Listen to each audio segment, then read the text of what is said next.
BJP को राम के नाम पर राजनीति का मौका मिल गया है क्या?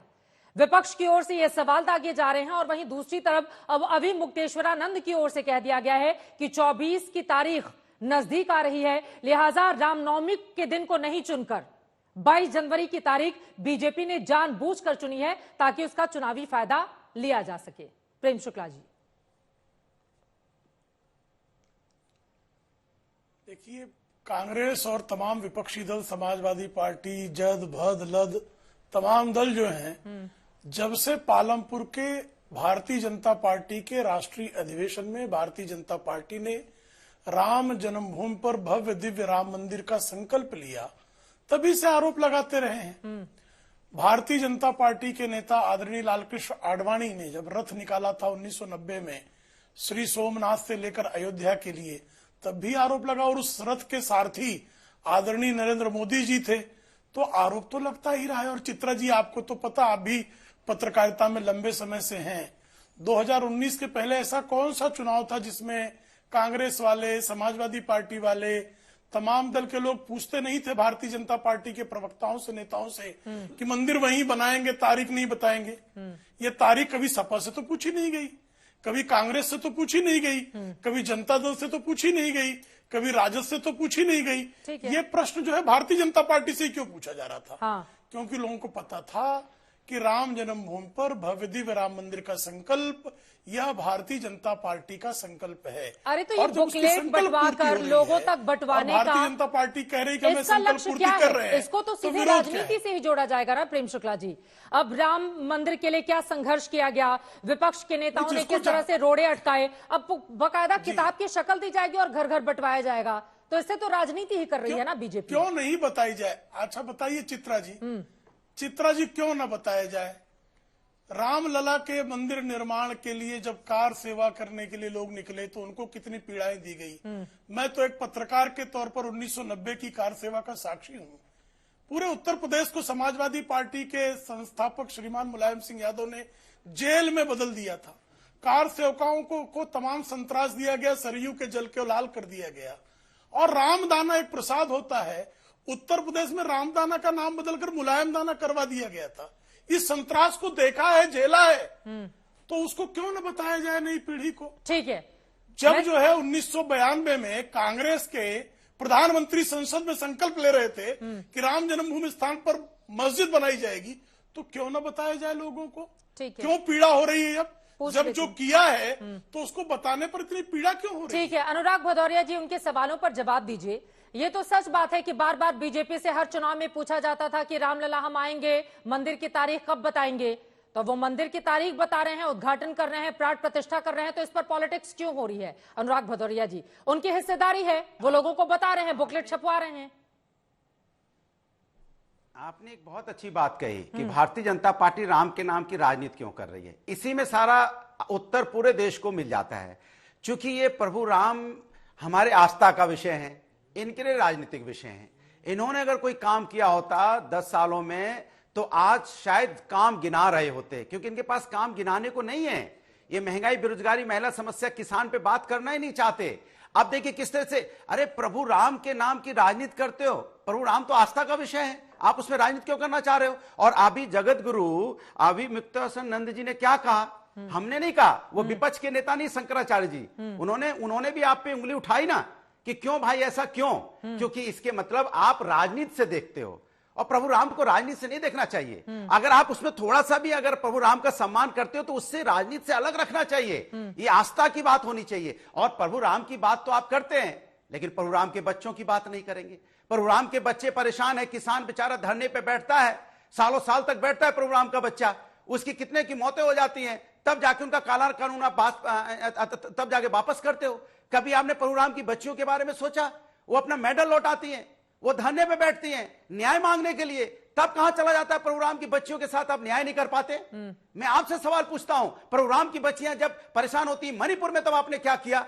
मेरा सवाल सीधा आपसे है, किसान परेशान होता है, प्रभु राम के बच्चे, बेरोजगार प्रभु राम के बच्चे, महंगाई प्रभु राम के बच्चे झेल रहे हैं, उनके बारे में आप बात क्यों नहीं करना चाहते? मेरा सीधा सवाल आपसे है। प्रभु राम का सभी सम्मान करते हैं, प्रभु राम हमारे आस्था का विषय है। आपने सुना अभी मुक्तेश्वरानंद को, अनुराग जी, हाँ, उन्होंने बिल्कुल सही बात बोली है। आप ये कह रहे हैं कि बिल्कुल बिल्कुल सही बात बोली है उन्होंने। किसने? अभिमुक्तेश्वरानंद शंकराचार्य जी ने। मैं अपनी बात कह लूं। हाँ नहीं, उन्होंने क्या बोला आपने सुना। हाँ। अब उनके शब्दों को आप अच्छी तरह बता सकती है, लेकिन नहीं, मेरा सवाल आपने दूसरा कहा है। कि उन्होंने मेरा बिल्कुल सवाल सही ये बोला है। कि इसी से जुड़ा हुआ अनुराग जी सवाल सुन लीजिए। इसी से जुड़ा हुआ मेरा उन्होंने अगला जो सवाल बोला, है, वो सुनिए, बीजेपी उन्होंने से जो बोला यही आपने पूछ रहे हैं कि मल्लिकार्जुन खड़गे और साथ ही सीताराम येचुरी, इन जैसे नेताओं का राम मंदिर में क्या योगदान है कि इनको निमंत्रण दिया जा रहा है। तो क्या बिल्कुल सही सवाल पूछा है उन्होंने? वही मैं आपसे नहीं, मैं आपसे पूछ रहा हूं, मैं दूसरा सवाल कर रहा हूं।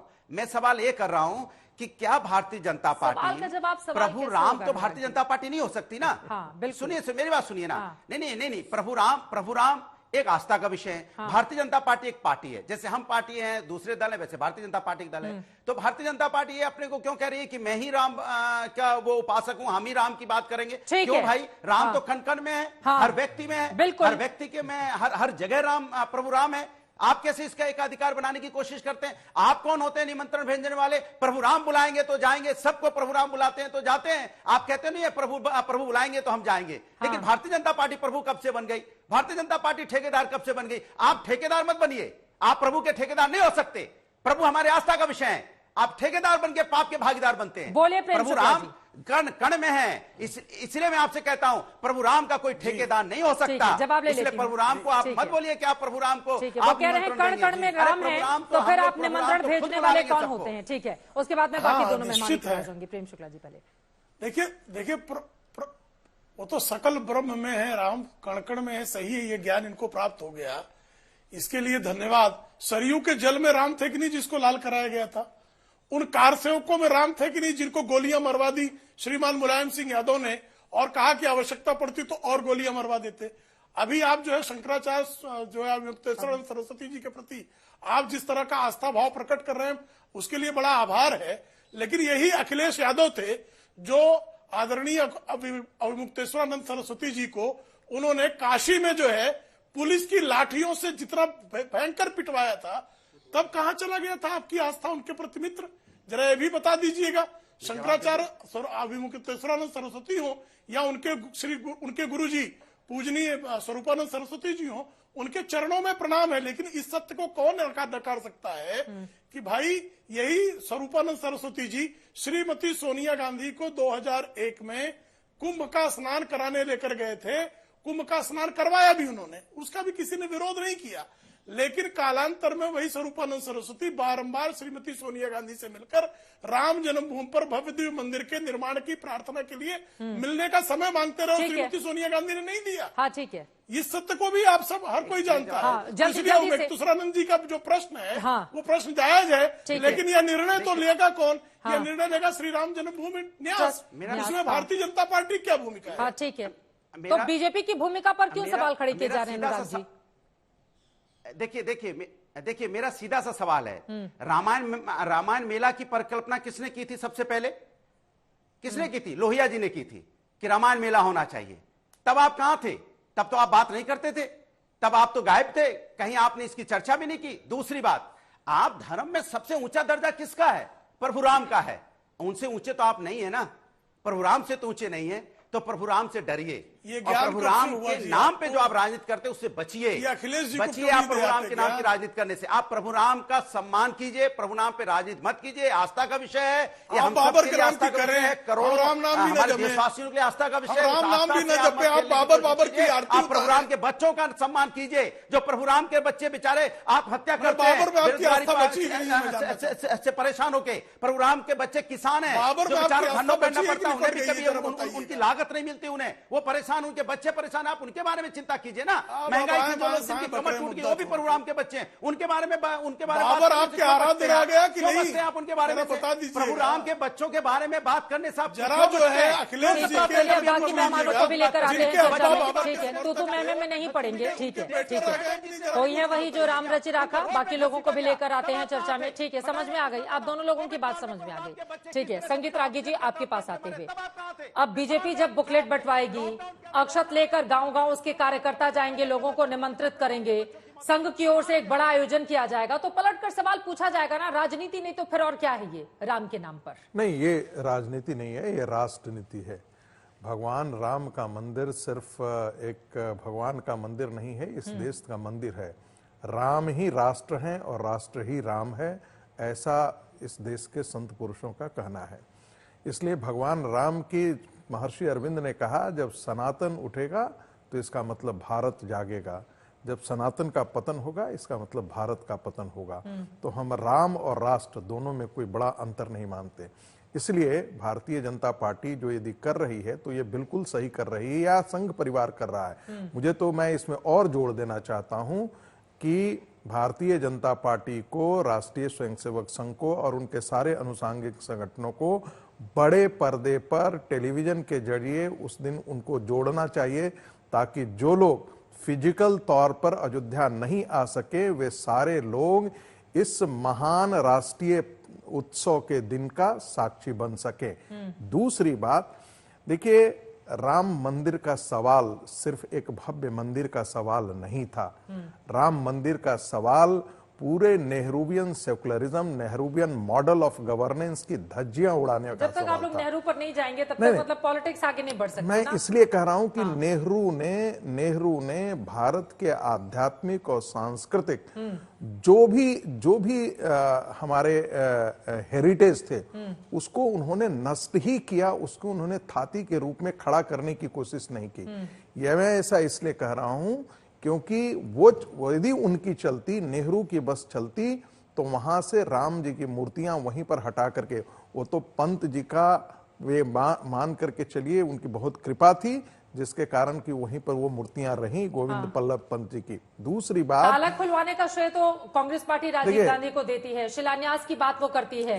ये जरा खुल करके बोलते तो सही। ये तो कहते थे, ये तो वहां पर चाहते ही नहीं थे। इनके प्रयास से अर्जुन सिंह उस समय HRD मंत्री थे, अयोध्या में एक प्रदर्शनी लगाई और उन्होंने कहा कि सहमत उसके साथ थे, सहमत के साथ गए, कहा राम और सीता बहन थे।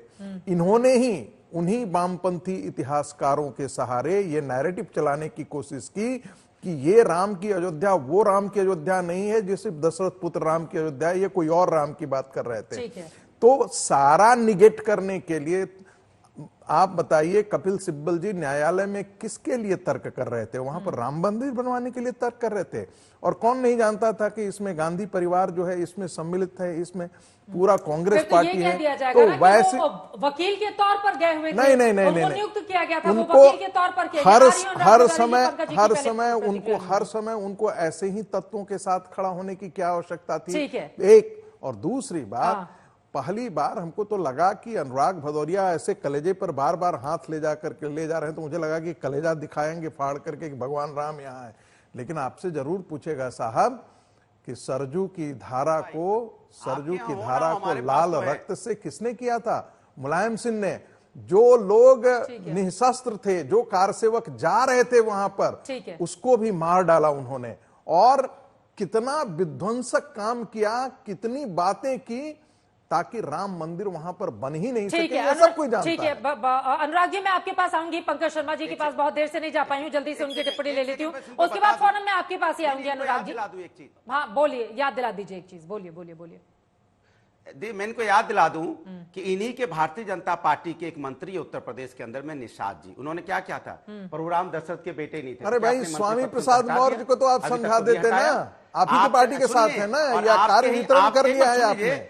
एक नेता और कार्य वितरण कर लिया है कि खड़े होकर भगवान के बारे में राम को गाली दे, तुलसीदास जी को गाली दे, रामायण को गलत बताए, और अखिलेश यादव जो है वो चली गई। इसके मतलब आप अखिलेश यादव जो है वो मुसलमानों की राजनीति कर सके। के बारे में उल्टा सीधा पार्लियामेंट के अंदर में बोल रहा था, आप क्यों नहीं उनको हटा दे रहे हैं? अपनी पार्टी में ले लिया, वो तो दूसरी पार्टी के हैं, आप क्यों नहीं हटा दे रहे? वो तो आपकी पार्टी के हैं, सीटें बढ़ जाएंगी, इसलिए आप व्यक्ति को ले लेते हो। इसी तरह से आप भ्रष्टाचार में भी आप वही करते जो हो, भ्रष्टाचारी जिसको बताते हो, फिर बाद में उसको अपनी पार्टी में इसलिए समाहित कर लेते हो कि आपको लगता है कि इससे महाराष्ट्र में सरकार बन जाएगी। तो आप तो मत बोलिए, समाजवादी समाजवादी पार्टी की सरकार के समय ऑर्गेनाइज्ड क्राइम में यूपी नंबर 1 पे हुआ करता था।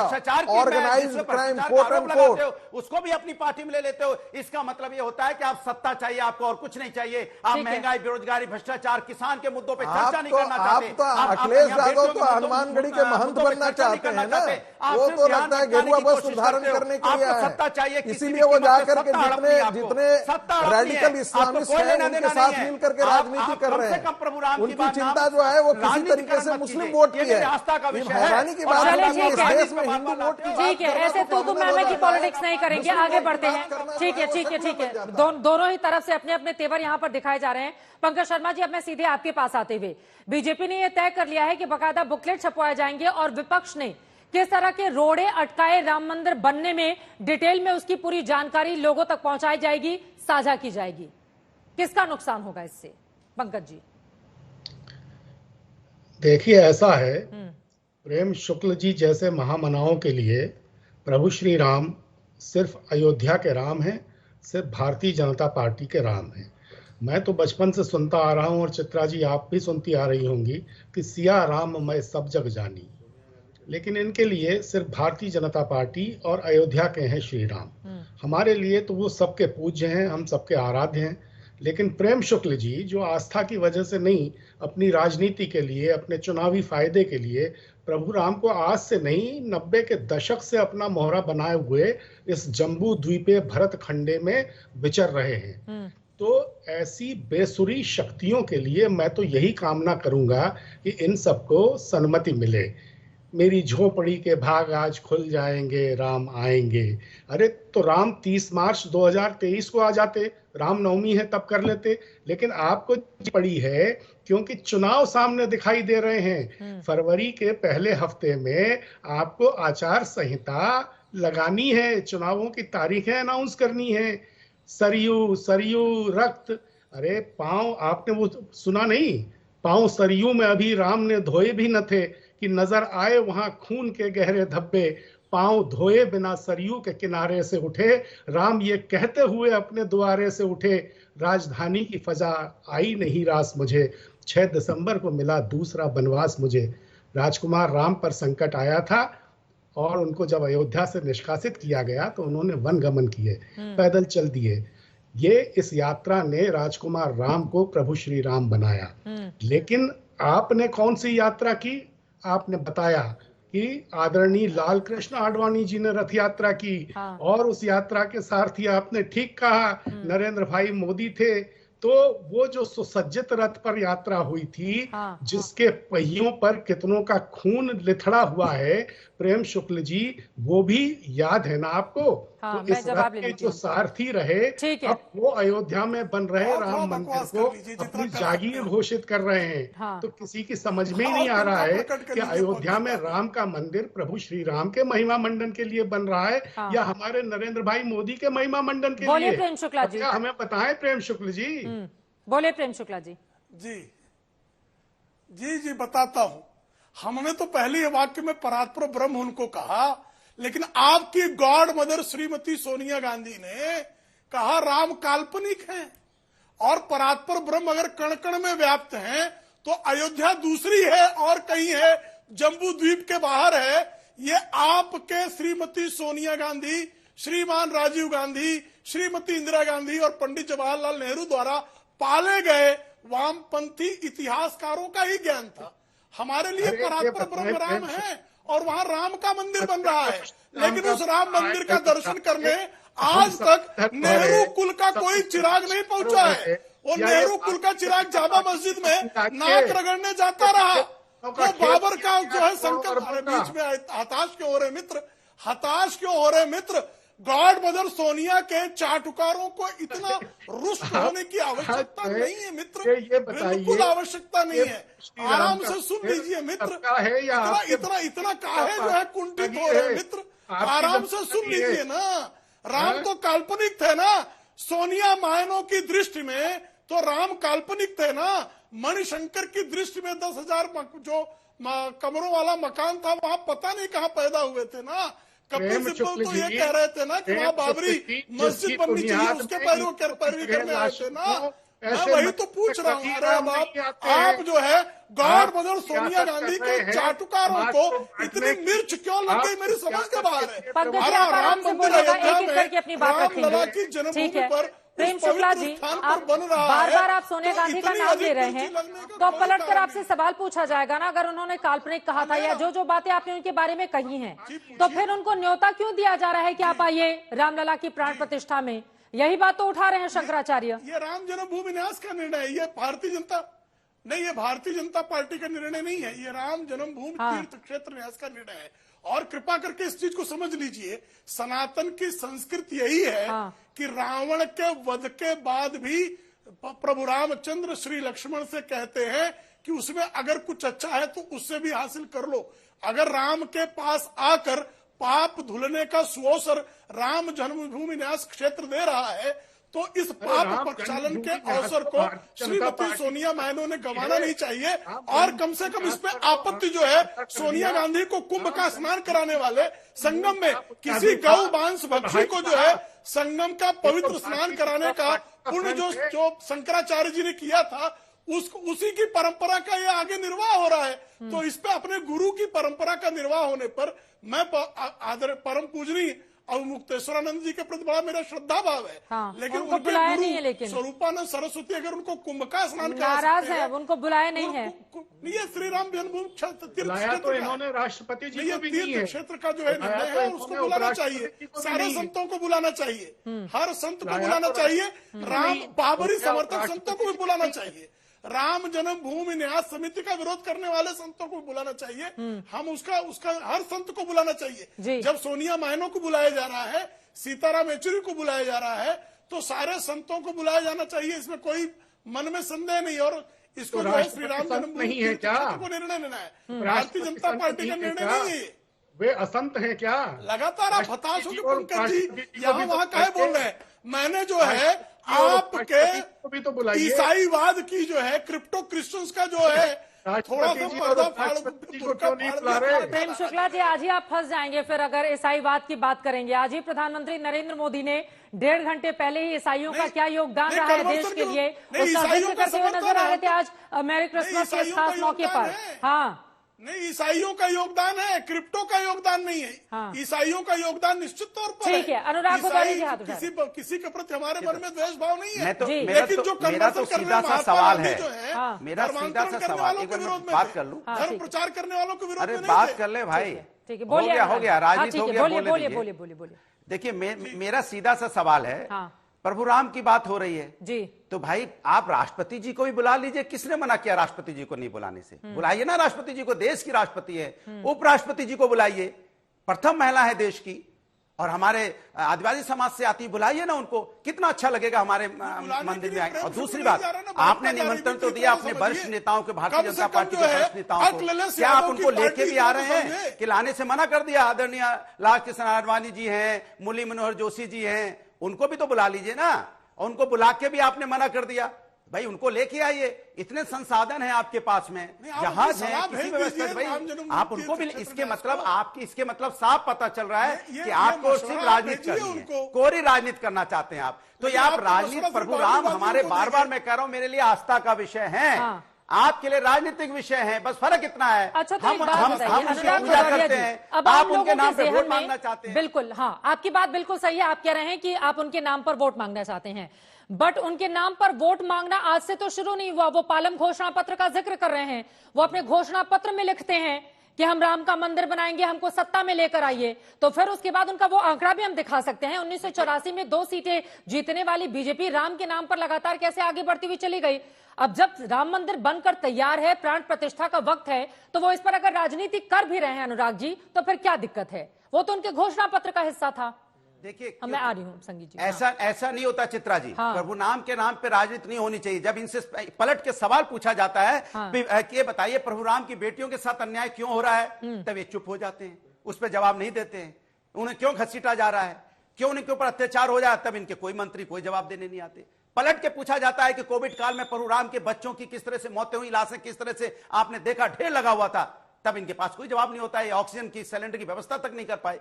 पलट के इनसे पूछा जाता है कि किसान प्रभुराम का बच्चा है, उसके रास्ते पे कील काटी बिछाए गए, जो अन्नदाता भी है, और उसको आपने किस तरह से प्रताड़ित किया, कितने किसानों की मौतें हुई, उस पर आप चुप्पी साध जाते हो। प्रभुराम के बच्चे आपसे हाथ जोड़ के नौकरी मांगते हैं, कहते सर मुझे नौकरी दे दीजिए, मेरी मां परेशान है, मेरी मां दिन रात इस बात को चिंता करती है कि कब मुझे रोजगार मिल जाएगा, मैं प्रभुराम का बच्चा हूं, मैं प्रभुराम ने मुझे इस दुनिया में भेजा है, लेकिन आप उसको नौकरी नहीं देते। उसके घर में वो बेरोजगार, उसके पिताजी बेरोजगार, उसकी मां बेरोजगार, पूरा का पूरा परिवार बेरोजगार। सोचो किस तरह से उनका दिन कटता होगा, क्योंकि आप उस पर बात नहीं करना चाहते। वो भी तो सुबह शाम प्रभुराम की आराधना करते हैं। ठीक है, संगीत रागी जी सब कुछ बोलना चाह रहे हैं, लेकिन आपकी बातें महत्वपूर्ण है अनुराग भदौरिया जी, और गंभीर भी हैं। इसीलिए मुझे लग रहा है कि पंकज जी से एक मैं सवाल का जवाब ले लूं, उसके बाद मैं इनके पास आऊंगी। बिल्कुल, आपने एकदम गंभीरता से सारे मुद्दों को उठाया और उस पर बीजेपी को जवाब देना चाहिए। लेकिन पंकज शर्मा जी, अब आपके पास आते हुए, ये तमाम मुद्दे चुनाव दर चुनाव उसको रिपीट किया जाता है विपक्षी दलों की ओर से। अभी हाल ही में 3 राज्यों के रिजल्ट आए, आज ही मध्य प्रदेश में मंत्रिमंडल का गठन हुआ, शपथ हुई।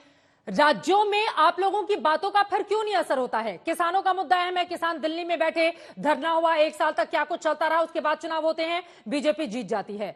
महिलाओं का मुद्दा है, जिसको लेकर बार बार बीजेपी के ऊपर आरोप लगते हैं, लेकिन महिलाएं बढ़ चढ़कर, मध्य प्रदेश इसका सबसे बड़ा उदाहरण है, वहां पर वोट मिलते हैं। इसके साथ ही तमाम दूसरे, रोजगार का मुद्दा, आप लोग रोजगार के मुद्दे को लेकर जाते हैं, तीनों ही राज्यों जिनमें 2 पर कांग्रेस थी, वहां पर बीजेपी क्लीन स्वीप कर लेती है। तो पलटकर सवाल पूछा जाएगा ना कि ये मुद्दे टीवी डिबेट में आप उठा रहे हैं, ये अच्छी बात है, गंभीर मुद्दे हैं, इनको उठाया जाना चाहिए, लेकिन लोगों के बीच तो वही बात असर कर रही है ना जो बीजेपी बता रही है। पंकज जी, क्यों हो रहा है ऐसा? देखिए, आप भी मानती हैं कि ये मुद्दे बहुत गंभीर हैं और इनका असर पड़ता है। बिल्कुल, इनका असर पड़ता है। हाँ। और ये मत कहिए कि लोगों पर इनका असर नहीं पड़ता है, लोगों पर भी इनका असर पड़ता है और वो उसी तरह अपनी प्रतिक्रिया देते हैं। लेकिन है क्या कि नरेंद्र भाई मोदी और अमित भाई शाह के पास एक चमत्कारी टोपी है, उसमें से वो जब जो चाहे खरगोश निकाल देते हैं और उसका माहौल बहुत पहले से बनाना शुरू कर देते हैं। जैसे अभी इन्होंने माहौल बनाना शुरू कर दिया है कि 410 सीटें आएंगी, 50% के ऊपर वोट आएगा। तो एक ऐसा माहौल बन जाता है कि जब ये तिलिस्मी खरगोश निकलता है उनकी टोपी से, तो लोगों को लगता है कि ये तो पहले से कह रहे थे, तो जरूर हो गया होगा। लेकिन उसके पीछे क्या नहीं है, क्या नहीं है, ये एक बड़ा भारी रहस्य है। इस रहस्य से एक न एक दिन पर्दा उठेगा, तब पता चलेगा कि ऐसा क्यों होता रहा है। मतलब 2004 से 14 तक अगर यूपीए की सरकार रहे तो रहस्य नहीं है, बीजेपी की सरकार 14 से 24 के बीच में रहे तो आप कह रहे हैं रहस्य है। कौन मानेगा पंकज जी आपकी इस बात को? कम से कम जो जनता मैंडेट देती है उसका तो सम्मान करना होगा ना हमें। हम चुनाव हार जाए तो हम ईवीएम पर सवाल खड़े कर दें, हम चुनाव जीत जाए तो वही ईवीएम बड़ा खूबसूरत दिखाई देता है। कौन भरोसा करेगा पंकज जी आपकी बात पर? एक बार ये सवाल पूछ लूं मैं उनसे। तो इस बार वीवीपैट की पर्चियां एक अलग में डलवा दीजिए, दूध का दूध पानी का पानी हो जाएगा। इनमें हिम्मत है तो डलवा लें इस बार। हिम्मत है संगीत रागी जी? हाँ, मैं तो कहना चाहूंगा कि वो टोपी से खरगोश, तिलस्म राहुल गांधी से क्यों नहीं निकलवा लेते हैं? इतना पिट जाने के बाद, जिनकी सारी फिल्में पिट जा रही हो, उनको लगातार रिपीट किए जा रहे हैं हीरो के तौर पर। दूसरी बात, अयोध्या आंदोलन भारतीय राष्ट्रवाद और हिंदू पुनर्जागरण का नव उद्घोष भी था। हिंदुओं को यह महसूस हुआ कि 70 साल में आजादी के पश्चात भी इस देश का इस्लामीकरण हो रहा है, इस देश में हिंदुओं को नीचे दबाया जा रहा है। उनके जो फिर से 1947 के जितने एजेंडे थे, चाहे वो उर्दू का मुद्दा हो, 3 तलाक का मुद्दा हो, साहबानों का केस हो, ये सारे मुद्दे ऐसे हैं, एक ढंग से इस्लामिक आक्रामकता जो है वो फिर से उसी रूप में बढ़ रही है। और हिंदुओं ने, जिसे कहता है अशोक सिंघल जी ने कहा था, it was a pent up feeling of Hindus, उसी का विस्फोट था जिसमें बाबरी मस्जिद जो है, जिसे आप बाबरी मस्जिद कहते हैं, उसका ध्वंस हुआ था। क्योंकि हिंदुओं को लगा था कि जो इस देश का सेकुलरिज्म है, जिसे नेहरू, श्रीमती गांधी और कांग्रेस ने पास पोल करके बड़ा किया, वो सिर्फ आंशिक भारत के इस्लामीकरण का रास्ता है, इसलिए इसको रोकना आवश्यक है। और उस अयोध्या आंदोलन ने उसकी बाढ़ को वहीं पर रोक दिया। एक समय कहा जाता था, साहबुद्दीन कहते थे कि हम लॉन्ग मार्च करेंगे, अशोक सिंघल जी ने कहा था ये अब वो बदल गया है, हिंदू समाज और लॉन्ग मार्च और शॉर्ट मार्च दोनों को रोकने में सक्षम है। यही कारण है कि मैं फिर कह रहा हूं, आप इसकी चीजों को सांप्रदायिकता इस चीज से बाहर किनारे करके देखिए। हिंदू ये सचमुच महसूस कर रहा है कि कि कांग्रेस पार्टी ने इस देश के इस्लामीकरण का रास्ता साफ किया। इसके बावजूद कि 1947 में इस देश का विभाजन धर्म के नाम पर हुआ था, आपने कोई भी मॉडरेट मुस्लिम को बड़ा नेता बनने नहीं दिया। आप साहबानों के मुद्दे पर उन्हीं रेडिकलिस्टों के पास जाएंगे। यही कांग्रेस का नेतृत्व था जो जामा मस्जिद पे दरवाजे पर जाकर के अपना मस्तक रगड़ा करता था। तो वो कौन सा सेकुलरिज्म था? ठीक है। वक्फ बोर्ड कानून आपने लाया, कौन सा ये वक्फ बोर्ड कानून? दुनिया में इस कानून के समानांतर कोई आप कानून जरा बता दीजिए क्या है कि वक्फ बोर्ड कहता है ये कि जमीन हमारी है, तो यानी कि वो इस्लाम की जमीन हो जाती है। दुनिया में इससे बड़ा तुष्टीकरण का रास्ता और कौन हो सकता है? पंकज जी जवाब देंगे, लेकिन उसके पहले अनुराग भदौरिया जी हाथ उठा रहे हैं। अनुराग जी, इसी के साथ एक सवाल है। इन्होंने तो अपने हिंदू हृदय सम्राट बड़ा दिखाने की कोशिश कर रहे हैं संगीत रागी जी, हिंदुत्व का मुद्दा उठाकर। लेकिन अनुराग जी, एक सवाल मेरे जहन में है। आपके साथ अभी इंडिया अलायंस में जो शिवसेना उद्धव ठाकरे गठबंधन है, बाला साहब ठाकरे की ओर से जब बाबरी विध्वंस हुआ था तो उन्होंने कहा था, और इसको अगर मैं कहीं गलत हूं कि प्रेम शुक्ला जी उस समय आप उसी पार्टी का हिस्सा थे, आप मुझे प्लीज करेक्ट कीजिएगा, उनकी ओर से कहा गया था कि अगर शिवसेना के हमारे लोगों ने बाबरी विध्वंस किया है तो मुझे उनके ऊपर गर्व है।